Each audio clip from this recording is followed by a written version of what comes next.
Мәгъсум ага Хужин. Мәгъсум ага Хужин белән безне дустым Ләбиб бирү таныштырган иде. Инде ул вакыйгалар үткәнгә дә шактый еллар узып киткән. Кадерле остазларым Паразат Исәнбәт, Гали Хөсәенов, Рәис Даутов, Кыям Миңлебаевлар кебек Мәгъсум ага да бүгенге көндә нык сагындыра. Аның белән беренче күрешкәч, ул миңа хәлләр ничек соң Никәш, язасыңмы дип, моңсуына елмаеп сорап куйган иде.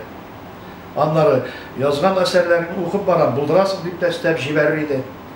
Үзе әллә ни күп сөйләшми, безне яшьрәкләрне күбрәк тыңлап, шаяртуларыбызны матур итеп кенә көткәләп, көлеп тыңлый. Мин аның яшьләрне кимсетеп, ямьсез сүз сөйләгән бөтенләй хәтерләмим. Шуңа күрәдер без аңа аеруча хөрмәт белән карый идек. Детектив әсәреңне яратып укыдым. Әйбәт кенә килеп чыккан.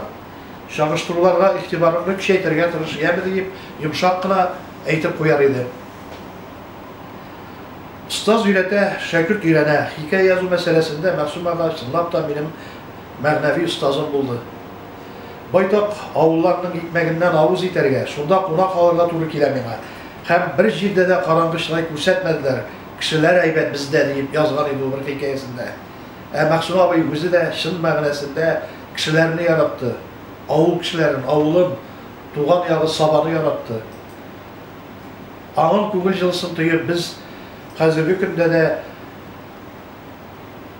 аны тоеп яшибез.